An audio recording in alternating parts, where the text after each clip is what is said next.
Bom dia. Bom, estamos ao vivo, né, retomando a série High Tech, High Touch, uma série criada pela BMI no meio da pandemia, quando achávamos que a pandemia ia durar só 2020 e que a gente tinha que se manter conectado e compartilhando melhores práticas de gestão de recursos humanos, gestão de capital humano nas maiores empresas do país, até trazendo este know-how para empresas médias, para empresas pequenas, para pequenos empreendedores, enfim, criando uma comunidade onde todos pudessem se beneficiar de um hiato na nossa dinâmica social do dia a dia. Infelizmente, para as nossas famílias, para as nossas empresas, para o nosso país, a pandemia parece que não nos abandonará tão cedo. Então, estamos reeditando a série High Tech, High Touch em 2021, e a estreia não poderia ser mais especial. A gente está aqui com a Caroline Carpenedo, Global Director of People and Social Responsibility, na Gerdau, essa empresa de 120 anos. Carol, bom dia, querida. Bom dia, Daniel. Agradeço muito esse convite especial estar aqui com você hoje. Muito obrigada. Prazer é nosso. A Carol está no Sul, né? Já está localizada no Sul. Eu estou aqui em São Paulo, ambos devidamente isolados. A equipe técnica da BMI de áudio e vídeo também e tecnologia também está cada um na sua casa, mas a gente está viabilizando isso ao vivo para aqueles que puderam assistir neste momento e, claro, como todas os outros capítulos desta série, a série completa está disponível no YouTube e também nas redes sociais e no site novo da BMI, inclusive, que foi lançado ontem. Também vale a pena dizer, né, Carol, que esta série virará um livro, né, que nós pretendemos publicar no final deste ano.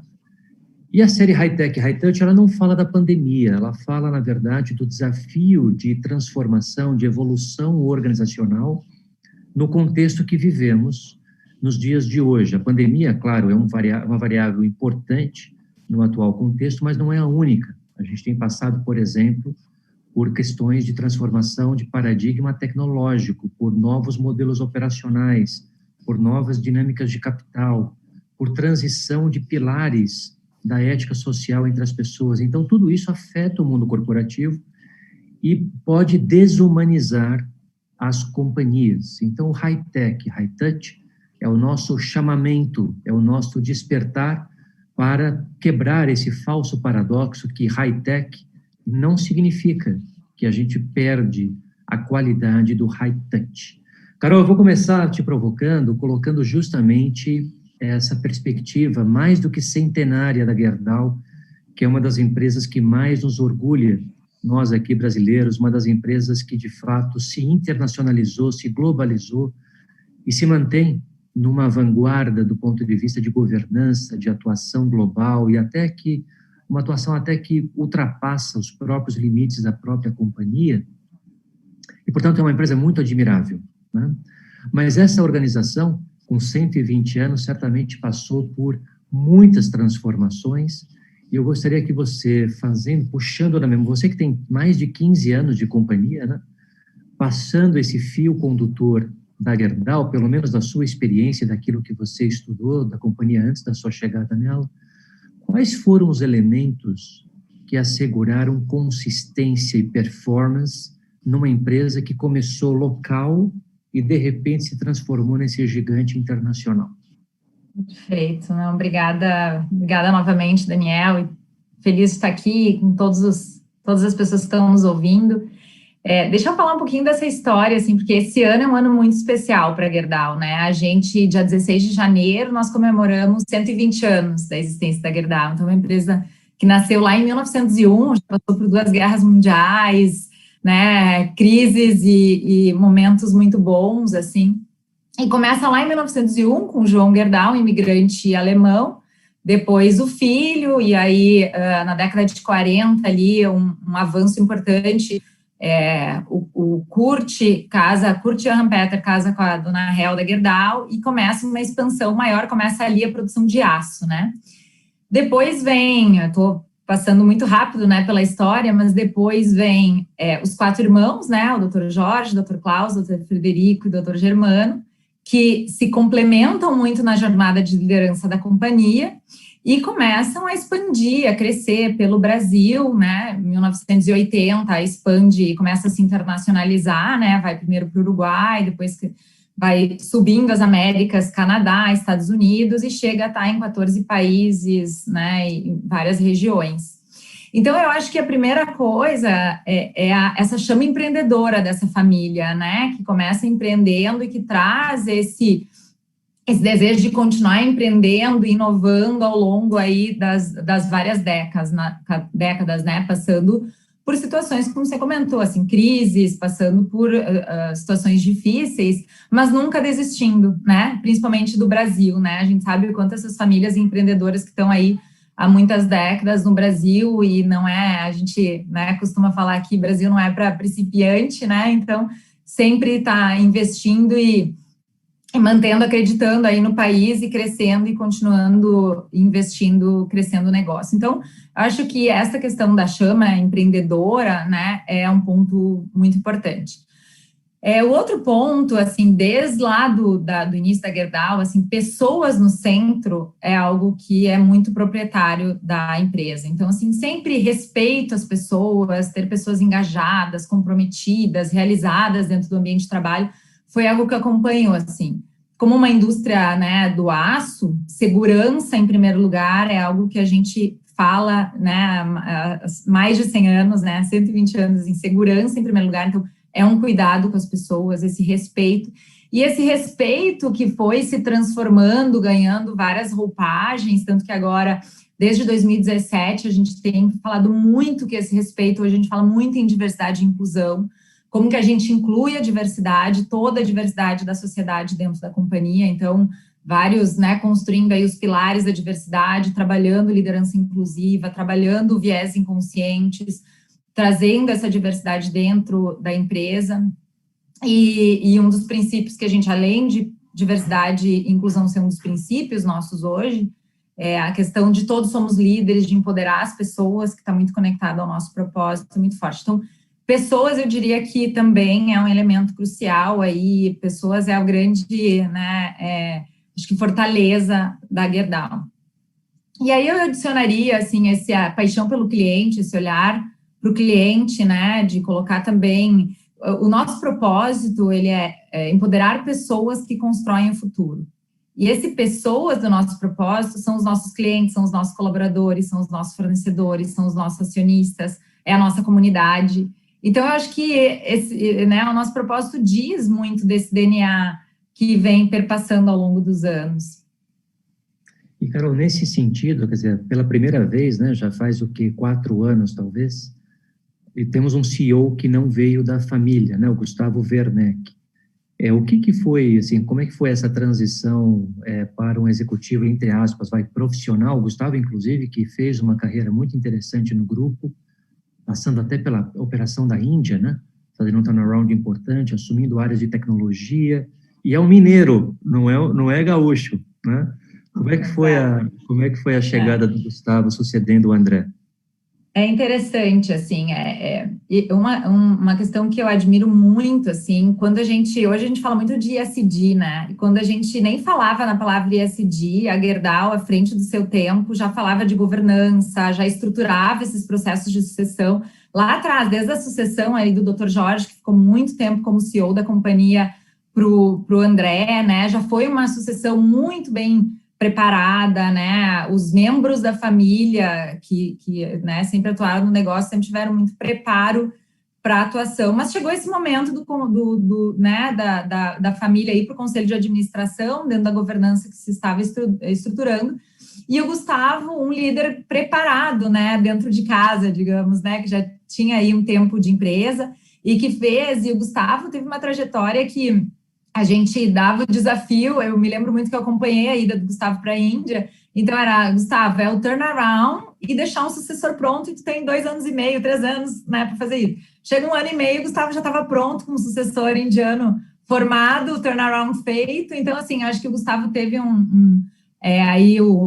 acelerou aí, né, ao longo da carreira dele, foi colocado nesses diferentes desafios, assim, a própria passagem por tecnologia, né, já vendo que tecnologia tomaria um espaço importante nas organizações, né? Estamos vivendo uma aceleração enorme, né, com a crise do Covid, e aí depois ele ocupou a posição de líder da Operação Brasil, que é a nossa maior operação de negócio, né, hoje, né, continuando a ser formado como CEO. E teve uma transição muito cuidadosa, o André no início acompanhou, apoiou, né, ele teve todo, e hoje ele continua, né, tendo um suporte aí do Conselho de Administração, muito forte, e tem feito um belíssimo trabalho. Então eu acho que foi uma transição muito bem cuidada, no sentido de cuidar da formação do Gustavo, dele, né, chegar nessa posição, e essa passagem, e muito cuidadosa também com essa governança e com essas regras de ouro aí da governança, né? Então, essa foi eu acho que foi um processo muito bem cuidado, e a gente buscou, isso é uma característica muito forte também da cultura, assim, a gente tem inclusive um princípio que fala em aprender, desaprender e reaprender. Então, é uma cultura que busca muito aprender, então a gente foi buscar aprender com empresas que já tinham feito passagens como essa, né, de um membro da família controladora ser o CEO e sair para o conselho de administração, e papéis, responsabilidades, como fazer isso da melhor forma. Então, acho que teve todo esse cuidado nessa transição, que funcionou muito bem, e a gente tem evoluído, eu vejo uma evolução a cada ano nessa governança, né, então acho que a gente tem feito aí um trabalho bom aí nessa transição. E o Gustavo é um CEO muito próximo, né? Muito, assim, essa questão da cultura que vem lá de trás, de pessoas no centro, o jeito do Gustavo liderar, né, a empresa. Então, ele faz muito bem essa conexão de performance do negócio com as questões de progresso que a gente precisa apoiar a sociedade, né? Então, esse olhar aí que a gente tem falado de diversidade, ele é um patrocinador enorme de diversidade e inclusão, ESG, né, que é um tema que a gente tem falado muito hoje, o ASG em português, né, o ambiental, o social e governança, é um tema que já acompanha a Gerdau há muito tempo, mas que o Gustavo é um super patrocinador, né, então acho que a gente tem tentado, acho que tem sido uma liderança muito efetiva aí nesses anos que temos vivido. Que bacana. Carol, você falou um pouco de princípios, né, na sua fala inicial, e vamos conectar princípios com as questões de cultura da Gerdau, né, que a gente sabe, né, naturalmente, que traços culturais são forjados ao longo de muitos anos, né? As lideranças que criaram um determinado grupo, nesse caso uma família, vai passando esses valores, essas crenças, esses princípios para as pessoas que vão se juntando ao empreendimento, e ao longo do tempo, questões muito fortes vão sendo consolidadas e outras precisam ser incorporadas, quer dizer, e outras precisam ser abandonadas. São vários fatores muito complexos, a gente sabe o quão complexo é este processo, né? Mas se você pudesse elencar, assim, alguns traços característicos da cultura Gerdau, o que te chama a atenção, assim, e como foi possível fortalecer tão bem isso, à medida que, inclusive, a empresa deixa de ser uma empresa local e passa a ser uma empresa mundial? Perfeito. Aí, nessa pergunta, Daniel, se tu me permite, eu gostaria só de contar um pouquinho de uma transformação cultural que a gente fez exatamente isso que tu estás falando. Em 2012, 2013, nós fizemos uma revisão importante do nosso negócio, assim, das nossas estratégias, onde que a gente gostaria de se posicionar. E quando a gente terminou esse olhar de uma nova estratégia de negócio, obviamente que a cultura ela tem que estar a serviço da estratégia do negócio. Então, nós paramos e dissemos, não, precisamos fazer um trabalho de cultura para que a cultura esteja, né, dentro da estratégia do negócio. E aí, nós fizemos exatamente essa pergunta que você fez, assim, o que a gente precisa manter na cultura, o que a gente precisa deixar, né, assim, tirar, cessar nessa cultura, e o que a gente precisa começar a fazer. E aí foi um trabalho muito robusto, de muita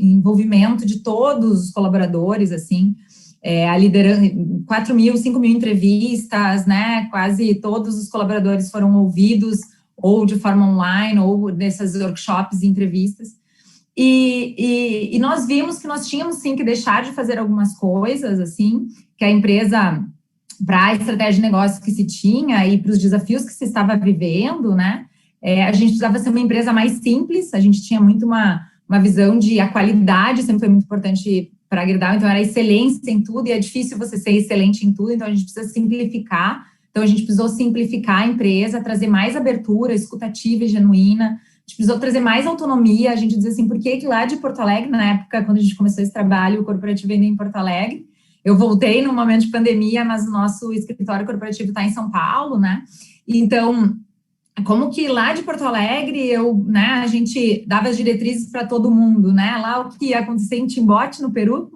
por que não dar mais autonomia, né, preparar esses líderes para terem autonomia e dar mais autonomia com responsabilidade para esses líderes, e uma questão de líderes envolvendo líderes, porque a Gerdau sempre foi uma empresa, como eu te falei, assim, pessoas sempre esteve no centro, então a gente sempre desenvolveu muito os nossos líderes, né, a gente acabou de falar do desenvolvimento do próprio Gustavo, né, como CEO dentro da companhia. Mas quando você cresce, isso acaba sendo cada vez mais difícil, né? Você já não tem mais o contato lá com os 4 irmãos lá de trás, né? O próprio CEO é mais difícil se... Então, a gente falou muito de líderes envolvendo líderes, como os líderes perpetuariam isso e desenvolveriam seus líderes. Então, esses foram 4 atributos que a gente priorizou na cultura. E aí, mexemos muito, né, Daniel? Mexemos em sistemas, em processos, inclusive da área de recursos humanos, símbolos importantes, né? Então, nosso escritório é totalmente aberto, né? Flexibilidades que a gente começou a fazer, né? Ao longo desse processo aí, questões de home office, que já começamos a trabalhar antes, né? Home office, antes de vir a pandemia, nós já fazíamos, né? Para as posições que a gente consegue fazer home office, summertime, né, uma questão de trabalhar né, trabalhar ao longo da semana para sair na sexta-feira, mas é uma série de práticas aí de flexibilizações que a gente começou a fazer com essa cultura que demonstrou símbolos, né, abertura, Yammer, que é uma ferramenta interna de comunicação, CEOs talk muito mais frequentes, então uma série de coisas. E os comportamentos, que aí acho que é a chave de tudo, né? Começar a líder como modelo, e essa liderança sendo o modelo desses comportamentos, o modelo de abertura, o modelo de... E a gente, inclusive, e tudo, né, uma transformação cultural, você demanda muita consistência para você conseguir fazer essa transformação. Então, os líderes entravam em sala de aula para falar, né, para apoiar aí nessa transformação de cada colaborador, então, e aí a gente buscava, obviamente, líderes que eram modelos nesses atributos, mas também aqueles que estavam se desenvolvendo, né, então entrar numa sala de aula com humildade e falar, que você está desenvolvendo, então, o próprio Gustavo, entrar numa sala de aula e dizer assim, olha, o atributo que eu mais estou desenvolvendo é a abertura, para ter uma escuta ativa e genuína, escutar com o meu coração, não ficar pensando a resposta antes, é muito genuíno e conecta muito, né? Então, a gente fez essa transformação, foi uma transformação muito robusta, né? As pessoas que, eventualmente, conheceram a Gerdau antes e a Gerdau hoje dizem, nossa, é uma empresa transformada, né? Ao longo dessa trajetória, a gente começou a trazer muitos elementos da transformação digital, né? Então, essa abertura, ela não trouxe só mais diversidade, mais escutativa, ela trouxe muito do ágil, as novas formas de trabalho, esse ambiente menos hierárquico, mais colaborativo, né, que a gente ainda tem uma longa jornada, mas hoje a gente está muito mais transformado. Então, hoje, Daniel, aí, respondendo a tua pergunta, né, dá uma empresa muito colaborativa, a gente tenta muito essa colaboração, essa autonomia, né, para as pontas, hoje a gente dá muito mais essa autonomia, mais simples, totalmente mais simples, aquelas estruturas pesadas, né, hoje é uma empresa menos hierarquizada, então, e muito mais próxima, assim, essa comunicação, desde das CEOs Talk do Gustavo, até a comunicação de cada líder, a gente demanda, isso nos ajudou muito na pandemia, né, não só já ter home office na pandemia, mas essa abertura que gera uma maior confiança psicológica, ela nos ajudou demais na pandemia e ajuda demais essa proximidade dos líderes com seus colaboradores em momentos como esse que a gente está vivendo, né? Que é um momento que traz ansiedade, traz estresse, traz, né? Então é um pouco da jornada e um pouco dessas características que são muito proprietárias da Gerdau e pessoas sempre no centro, né? Pessoas sempre no centro. É muito bacana. Na verdade, o que você acabou de descrever, eu acho que é uma ponte para eu te fazer uma outra provocação, e aí, sem ser repetitivo, né? Mas vou tentar aqui pegar uma outra nuance, que é interessante também, quando a gente olha a Gerdau, não ela nela mesma, mas a Gerdau como um ícone de uma era, né? E essa era, e ainda mais uma empresa de siderurgia, né? Ou seja, uma complexidade de cadeia de valor, uma complexidade de processos industriais, né? Muito grande. A Gerdau, ela é um exemplo muito característico de um paradigma industrial, e neste paradigma industrial, ela, na verdade, é um exemplo de excelência, né? Num paradigma, digamos assim, bastante robusto, que dominou praticamente o século XX inteiro, né, Carol? Então, assim, quando a gente olha este século XX, esses modelos industriais, eu costumo dizer sempre isso, né, quando eu estou trabalhando com alguma família, ou com algum conselho, ou com uma diretoria, assim, os modelos operacionais, eles não podem responder a modismos, né? Por exemplo, os modismos que a gente ouve nos dias de hoje, ou que a gente ouvia 30 anos atrás, né? Os modelos operacionais, eles respondem a algum objetivo e a algum paradigma que, eventualmente, está vigente. Então, por exemplo, no contexto desta revolução industrial e desse paradigma industrial, onde escala era muito importante, conformidade era muito importante, produtividade mecânica era muito importante, todas as organizações que conseguiram construir paradigmas de comando e controle, modelagens muito processuais, muito normatizadas, foram melhor, porque essas organizações conseguiram capturar valor, organizar processos, reduzir riscos e aumentar a escala, inclusive por crescimento inorgânico, comprando outras organizações. Não é? Quando a gente vai para um modelo como o de hoje, por exemplo, aonde conformidade talvez não seja o principal desafio, porque isso já foi resolvido por outras questões tecnológicas. E, na verdade, o que se impõe é agilidade, é time to market, adaptabilidade, flexibilidade do modelo. Aquele paradigma que funciona super bem num outro contexto não responde tão bem a outras demandas.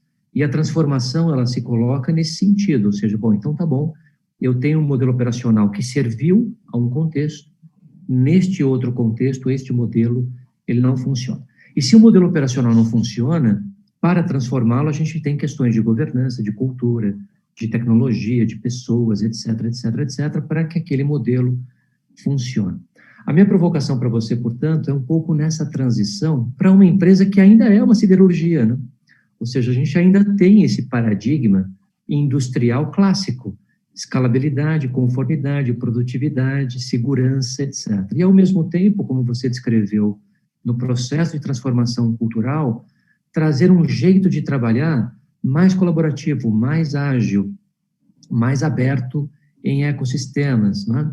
Então, como esses dois mundos estão convivendo, Carol? Porque você não vai colocar a produção física de aço num paradigma agile. Você ainda precisa do alto forno, você ainda precisa de tudo aquilo, tá certo? Como é que é essa dualidade para você? Não, excelente, excelente reflexão.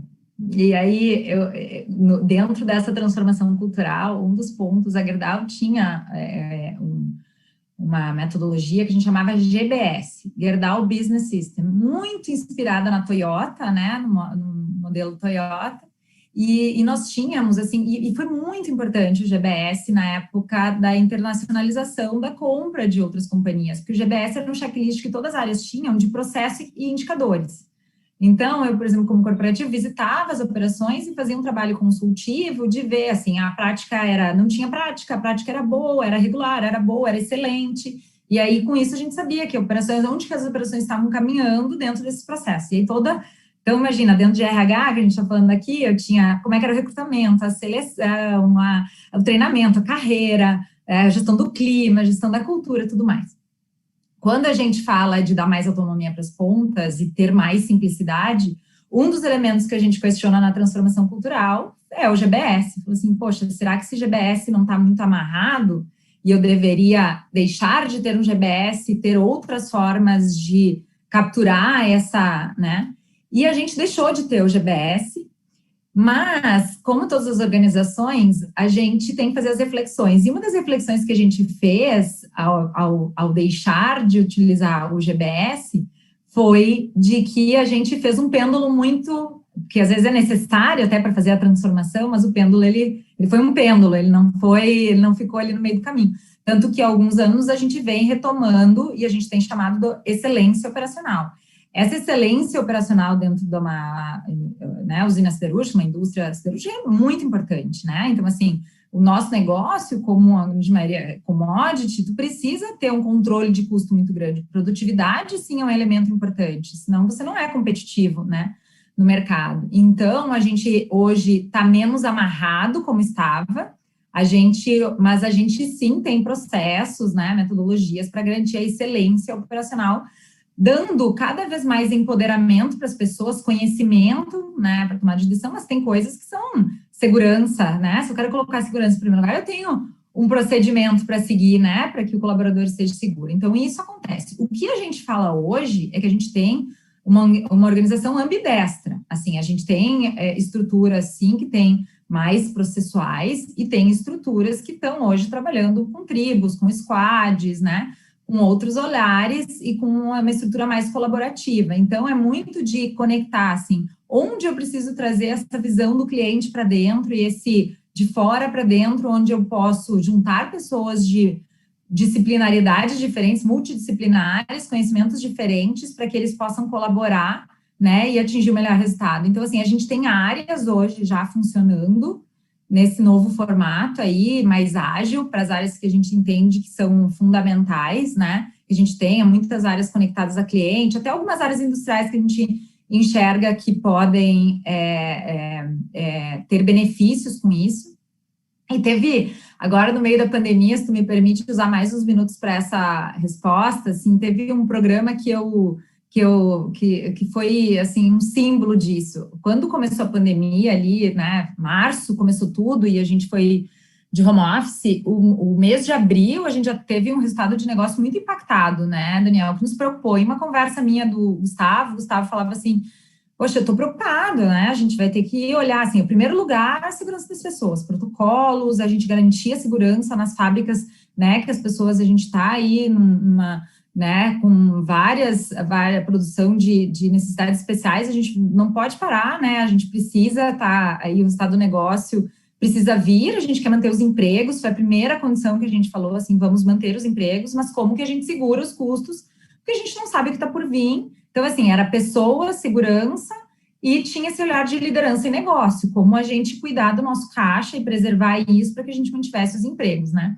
Então, a gente começou a pensar, e o Gustavo falou, tem então jeito a gente pegar as principais alavancas do negócio e vamos, né, e eu falei assim, vamos, né, nesse debate, a gente teve a ideia de criar o Realizar 2020, que era uma ideia de vamos pegar as nossas principais alavancas do negócio, vamos colocar talentos liderando essas frentes, metodologia ágil, a gente faz uma governança, ensina, dá metodologia, dá mais competências para que esses líderes, e aí eles engajam os seus times, os seus squads, e vamos ver o que vai dar. E aí a gente chamou até de moonshot, assim, a gente botou uma meta, e agora eu posso divulgar, porque a gente já divulgou os resultados de 2020, a gente colocou uma meta de 120 milhões de dólares para esses 9 times multifuncionais, esses squads, e eu fiz um papel de tribe leader, que é um papel de conectar com a estratégia, de conectar sinergias entre os times, de fazer os POs, que eram os product owners dessas squads, conversarem para trocarem melhores práticas, além desse squad, que já é um squad multidisciplinar,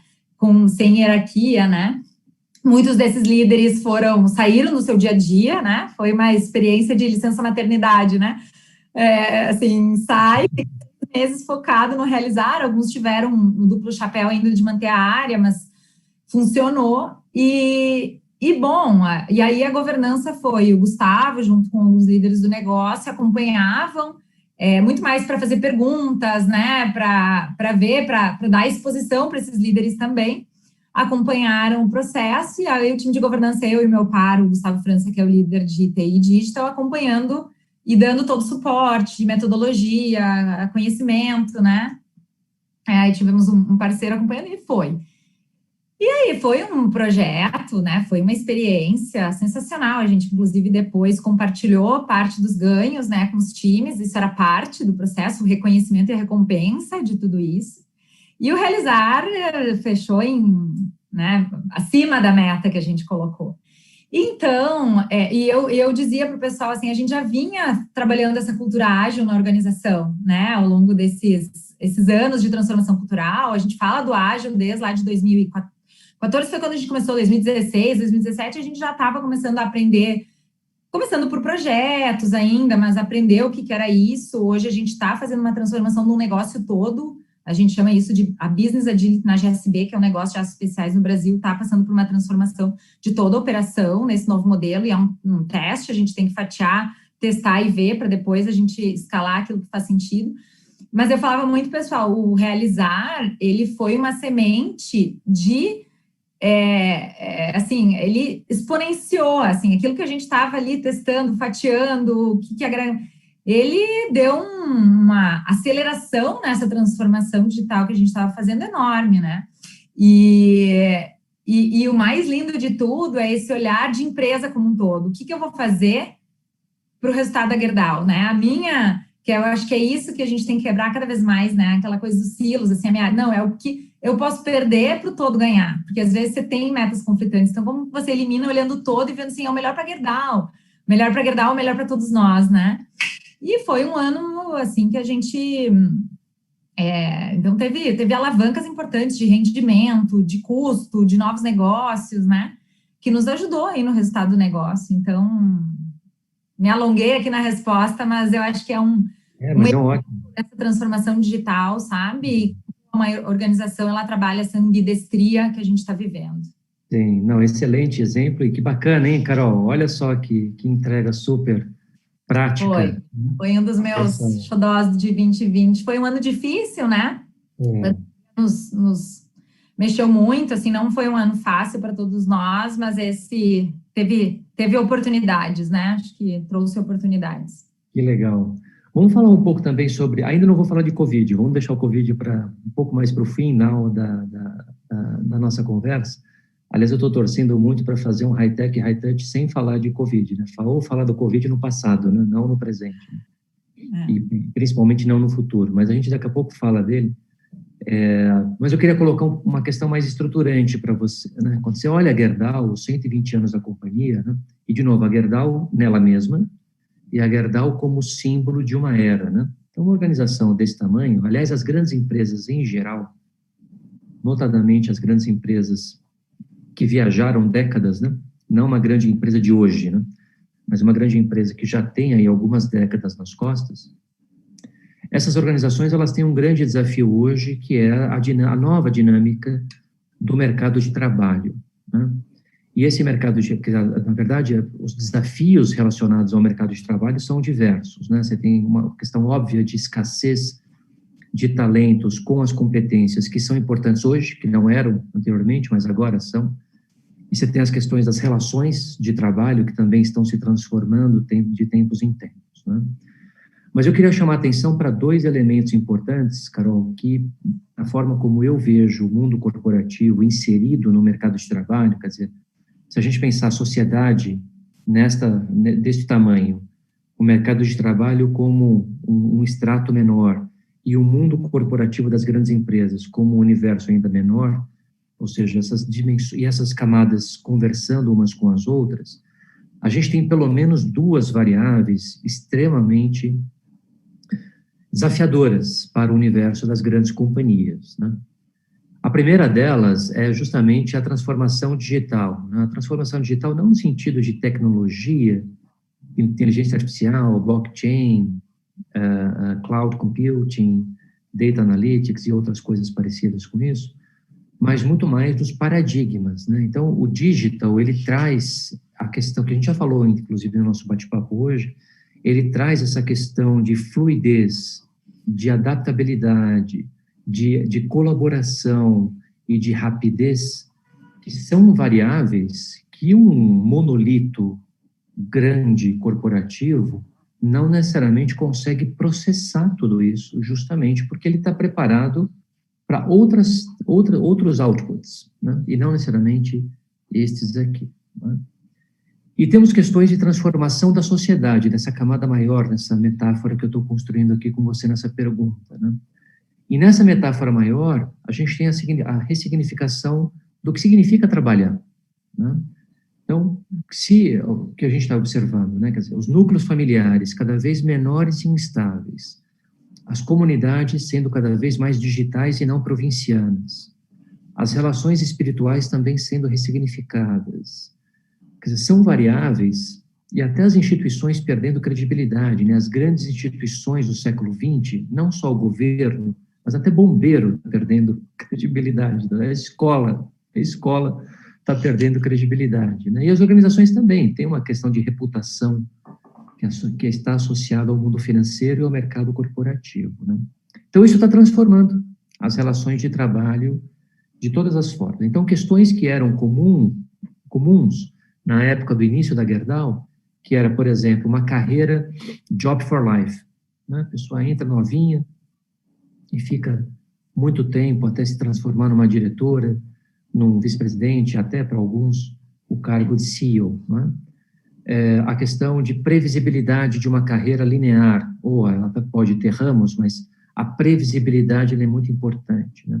A questão da estabilidade, da lealdade, né? Do job description, quer dizer, são dos benefícios, né? Quer dizer, previdência, quer dizer, são questões muito fora de moda nas discussões de hoje, desta garotada, né? Então, a minha provocação para você, desculpa, eu acabei me alongando muito na pergunta, mas é que eu queria colocar esse contexto, é assim, a dinâmica do mercado de trabalho hoje, ela é uma dinâmica basicamente jobs to be done, uma dinâmica onde você não precisa necessariamente ter todos os colaboradores na sua folha de pagamento numa relação formal de trabalho, e isso causa um desafio, é lindo, né? Lindo, bacana a gente pensar nesse mundo, mas isso causa um dilema. Como assegurar a consistência de um gigante como a Gerdau num mundo onde as relações de trabalho são muito fluidas? Eu queria te ouvir um pouco nesse contexto. Excelente. Eu acho que esse é um grande desafio, né, que a gente está vivendo. Quando a gente pensa em futuro no trabalho, ele está, nesse momento, é algo muito paradoxal, né? Então, assim, uma legislação trabalhista que nos cobra, né, que tem aí uma série de amarras, e você pensar nesse fluido, né, nesse complexo, nesse ecossistêmico que a gente está vivendo. Então, eu realmente enxergo muito isso, assim. O que a gente tem feito e o que eu acho que, assim, claro que a transformação cultural, ela tem nos ajudado, eu gosto de usar uma metáfora, que às vezes eu digo assim, a transformação cultural é como uma maratona, a gente correu meia maratona, quando a gente chegar no fim da maratona, a gente vai querer fazer a ultra, né? Você vai querer fazer o próximo passo, que é continuar essa jornada, né, de construção de caminho. Então, assim, eu acho que para esse futuro do trabalho mais fluido, essas questões de segurança psicológica, essas questões de abertura, de transparência, elas vão ser muito importantes. Então, mesmo quando a gente começou, que eu te falei assim, olha, Daniel, a gente já fazia home office antes, né, da pandemia, claro que não fazíamos home office do jeito que estamos fazendo hoje, né? Então, assim, que todas as funções administrativas aí que podem trabalhar de casa estão trabalhando. Antes a gente tinha aí um dia de home office, né, não era no mesmo modelo, né, a gente já tinha flexibilidades de horário, início e fim da jornada e tal, mas não essa tamanha flexibilidade. No meio da pandemia, ano passado, em julho do ano passado, depois que a gente viu que as coisas já estavam funcionando e as coisas já estavam mudando, foi uma das primeiras coisas que eu e o time da área de pessoas conversando assim, será que já não tem práticas que a gente já pode implementar agora, não esperar, porque assim, se tem coisas que a gente já viu que está funcionando, será que a gente precisa esperar para poder transformar e começar a dar esses sinais, né, da mudança? Então, 4 mudanças que a gente já fez de imediato aí ao longo dessa jornada, assim, primeiro que a gente já compartilhou que a nossa política de home office, ela vai ampliar as jornadas, os dias de jornada. Eu não acredito num pós-pandemia, depois a gente vai falar, a gente volta nisso, mas assim, num pós-pandemia de que as pessoas não se encontram, eu ainda acho que nós somos seres muito relacionais, né, a gente se conecta muito. Eu, por exemplo, há um ano, eu fui uma vez no escritório para ver os protocolos, né, no momento em que os colaboradores começaram a nos pedir para abrir de forma voluntária. Então, assim, eu estou um ano sem ir. Eu estou sentindo muita falta. Eu, às vezes, começo as reuniões dizendo, gente, que vontade de abraçar, vamos dar um abraço virtual? Porque, assim, eu sinto muita falta, né? E eu acho que tem pessoas que sentem, outros que se adaptaram, né, melhor, mas eu acho que todos sentem, muitas vezes, esse contato. Então, uma das coisas que a gente fez foi levar o número de dias de home office. A gente também começou a trabalhar com uma política de não exclusividade. Então, claro que tem que passar por compliance, tem que passar pela governança, né? Mas isso é super disruptivo quando você pensar que o colaborador da Gerdau, uma empresa de 120 anos, ele pode trabalhar em outro local também, né? Se o posto dele permitir ou as condições de trabalho permitir, se for o desejo dele, traz para o gestor, existe uma política e aí existe uma aprovação disso, porque precisamos de governança, que é isso, assim, também não pode ser totalmente uma empresa que é um transatlântico, né? 30 mil colaboradores, você precisa ter políticas, né? Mas por que não trazer políticas que flexibilizem? A outra flexibilidade que a gente tem é a redução de jornada. O que aconteceu? Teve muitos pais e mães, não são só mães, assim, pais e mães que nos procuraram dizendo, eu valorizei estar mais com os meus filhos em casa.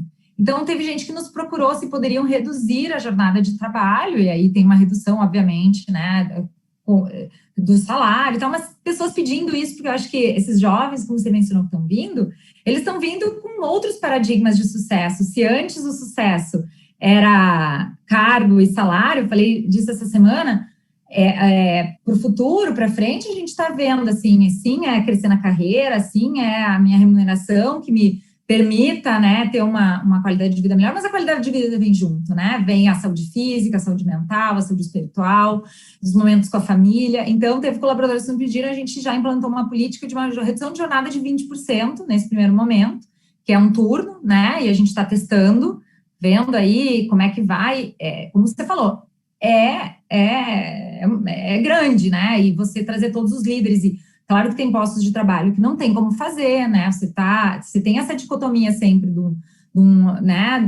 de quem está lá fazendo o aço que precisa, tá? E quem consegue, como que a gente equilibra aí essas formas de trabalhar de forma a trazer todos e a engajar todos nesse processo, né?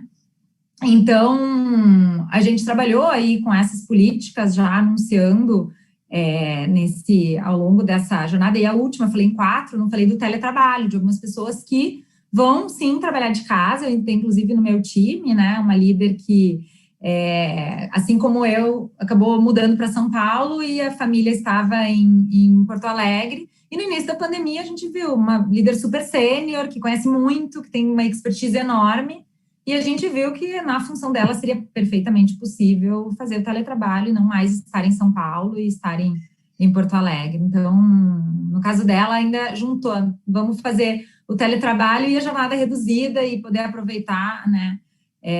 Então, assim, são coisas que começam a se configurar e a gente está muito testando, né, Daniel? A gente tem que fatiar, fazer as coisas, testar esses modelos aí, como é que isso vai funcionar, e falar sobre isso com a liderança para preparar e tudo mais, né? A Gerdau é uma empresa que acaba, quando a gente fala de carreira, a gente tem processos a gente investe muito tempo para debater, né?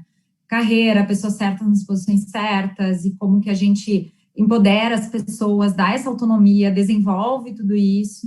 Então, são práticas que a gente tem buscado fazer e testando para ver como é que isso vai ser. E sentindo, né, eventualmente, se a gente vai ampliar. Então, eu acho que tudo tem que ser...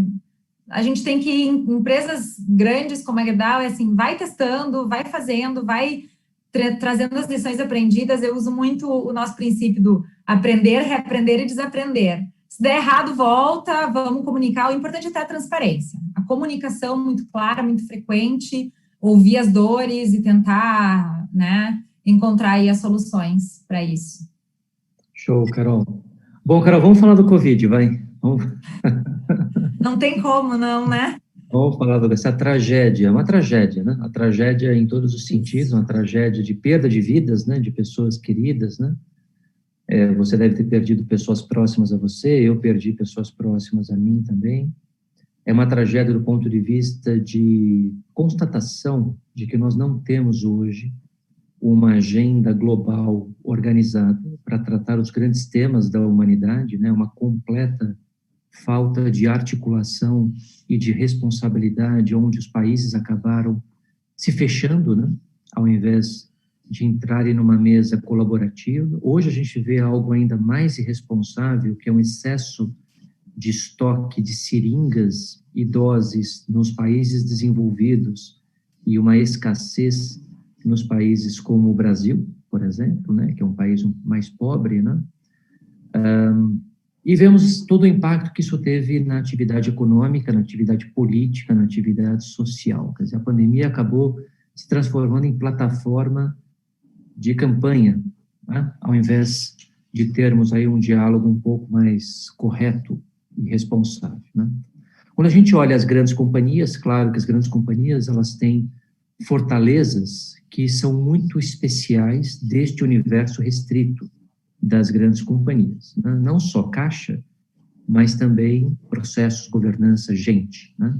Mas quando a gente olha a massa de pequenas e microempresas do país, assim, está nos jornais todos os dias as falências e as perdas de emprego e os autônomos que não conseguem trabalhar e assim por diante, né? E o sistema de saúde colapsado, quer dizer, é uma tragédia, né? Quando a gente diz que é o seguinte, puxa, aprendemos coisas na pandemia, sim, a gente sempre aprende, né? A gente aprende em vales e picos, e isso é muito importante, e a gente tem que lidar com o que temos, né? Mas do ponto de vista concreto, é um evento muito triste da nossa trajetória como humanidade, como país, né? Como Brasil, né? E isso trouxe, claro, questões situacionais, né? Questões circunstanciais. Então, um dos temas que a gente pode até abordar, se você quiser, né, porque você vai desenvolver o teu raciocínio em cima disso, mas eu fiquei muito surpreso nos 3 primeiros meses, lá em março do ano passado, com a sociedade civil, de uma forma desarticulada, trabalhando filantropia, trabalhando doações, as próprias companhias, colocando ainda mais recursos em prol desta pauta do S, né, do social, né? Então, foi muito interessante. 2021 eu já não estou vendo tanto esse movimento, talvez até porque tenha acabado o combustível para esse, estou falando agora de uma forma geral, não no caso das grandes empresas, né? Mas, enfim, então tem questões circunstanciais, né, que vão do micro, por exemplo, puxa, vamos trabalhar em casa, não vamos trabalhar no escritório, e o macro, vamos destinar parte do nosso recurso para grandes projetos que estão fora do nosso objeto social. Por exemplo, construção de hospitais de campanha, tá? E tem questões que são estruturantes, questões que eventualmente já vinham acontecendo, a pandemia acelerou, ou questões que não estavam ainda no radar, a pandemia disparou, isso não volta mais. Então, eu queria te ouvir nessa dualidade. O que você acha que é circunstancial, a gente está fazendo porque estamos na pandemia, e o que você acha que de fato é estruturante? Vai ser assim cada vez mais. Isso quando a gente, a própria Gerdau, assim, nesse início, eu concordo contigo, assim, teve uma mobilização importante, né, e eu acho que a gente mesmo, assim, eu sou responsável por responsabilidade social, então nós juntamos o conselho do Instituto Gerdau para criar o Fundo Covid, e aí nos ajudou, e junto com as operações de negócio, a gente construiu os hospitais, né, se acompanhou em São Paulo, aqui no Sul, com vários parceiros e apoiamos demais muitos hospitais e estamos ainda muito preocupados. Acho que a gente entra numa segunda onda que nos preocupa muito, né? Não só preocupado com a sociedade, né? Com o S, como a gente estava falando, assim, tudo que está acontecendo, as vidas, mas deixou de ser um número e passou a ser, como você falou, assim, pessoas muito próximas a gente, o que tem afetado, inclusive, a saúde mental das pessoas, né? A gente fala sobre isso, né? Não só o contexto de ficar o dia inteiro na tela sem conviver com muitas pessoas, mas a angústia, né, de contrair a doença, de algum ente querido vir a falecer, e viver esse movimento todo. Eu acho que isso tem provocado reflexões que vieram para ficar, pelo menos acho que a reflexão, assim, primeiro da necessidade de que a gente não controla, né, nada, e a adaptabilidade. Eu acho que é algo que você falou, essa palavra, né, e você tem, inclusive, ajudado as empresas a trazer esse skill para dentro, né, eu acho que a adaptabilidade da gente acho que isso veio, essa flexibilidade.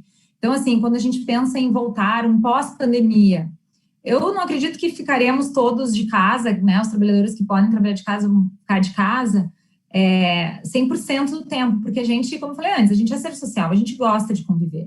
Mas eu também não acredito naquela coisa de precisar ficar, né, de segunda a sexta, mesmo horário, todo mundo, e não permitir essas flexibilizações, porque eu acho que as organizações que experimentaram isso, eu acho que isso veio para ficar. E eu acho que outra coisa que veio para ficar, Daniel, a gente tem várias coisas que eu acho que vieram para ficar, né? Eu acho que esse olhar, eu concordo contigo que no início de 2020 foi muito mais forte essa mobilização da sociedade civil, né? Acho que a gente não tem visto isso tanto agora, mas eu estou vendo organizações começando a debater mais e mais o seu papel no mundo, sabe? Quando a Gerdau, em 2018, a gente vinha com esse DNA que eu te contei, mas quando a gente, em 2018, diz, vamos revelar o nosso propósito, vamos trabalhar em prol disso, o que a gente quer deixar para a sociedade, o que a gente quer deixar para o mundo, se a Gerdau deixar de existir amanhã, o que o mundo perde, né? E aí, a gente começou a conversar com os nossos colaboradores, porque o nosso jeito de fazer é sempre cocriar muito, né? E a gente viu que pessoas era o mais importante do nosso propósito, que a Gerdau poderia deixar de fazer aço, se o aço viesse a ser substituído por outras, né, por outros elementos, por outros produtos, mas a gente não deixaria de existir, né? Aí a gente começou a construir esse propósito que eu te contei, do empoderar pessoas, e eu acho que esse empoderamento das pessoas é algo que veio para ficar, e esse debate do que se deixa para a sociedade é algo que veio para ficar. A gente tem ouvido muito falar, esses dias eu ouvi um líder do Sistema B dizendo assim, eu não sei se os líderes estão falando em ESG por convicção, por conveniência, por constrangimento. Acho que tu mencionou isso também, assim, né? Constrangimento. Alguém eu ouvi, não veio de mim, mas eu te ouvi. E convicção. Convicção, né? Eu ouvi isso e falei, gente, faz todo sentido. Agora, eu sinceramente acho que, para mim, hoje, pensando em transformações, assim, não importa. Claro que por convicção é muito melhor, né? Porque vem genuíno, potencializa mais, mas faça, né? Porque a sociedade, do jeito que está, se a gente não puder contar, que a gente não está contando com uma articulação global e melhor dos nossos governos, como que a gente consegue, como sociedade civil e como empresas, fazer a diferença? Começar por nós, fazer essa reflexão, né? Eu acho que a gente tem que começar, a gente diz que os líderes são modelos, né? Então, assim, esse olhar de ESG, o social, a Gerdau construiu o Instituto Gerdau lá atrás, né? Tem décadas do Instituto Gerdau, foi ganhando outra roupagem, mas esse apoio de como é que eu impacto a sociedade, como é que eu impacto a comunidade que eu estou trabalhando, né? Diversidade e inclusão está dentro do S, todo esse olhar, eu acho que isso veio para ficar, sabe, Daniel? Eu acho que vai ser porque o investidor está cobrando, mas eu realmente acredito que isso tende a evoluir, e eu realmente acredito muito de que é um tripé, assim, lucro, sim, as empresas precisam, né, gerar lucro líquido, senão elas não conseguem manter os empregos, a gente precisa remunerar o capital do acionista, senão não faz sentido o acionista continuar investindo na companhia, mas a gente precisa, sim, que o lucro esteja conversando, conectado com a sustentabilidade na estratégia do negócio e com o propósito.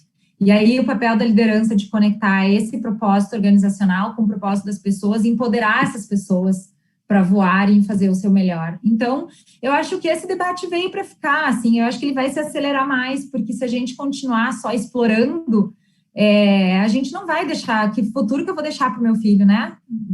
Que futuro eu e meu marido vamos construir para o Theo, que está vindo aí, né? Que tem 2 aninhos e meio. Eu me preocupo muito com isso, é um tema que me tira o sono, sabe?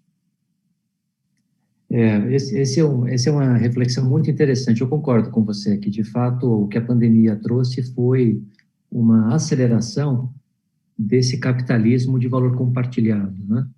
Que é alguma coisa que, em algum momento, estava mais no plano filosófico e passa para um plano operacional prático, né, Carol?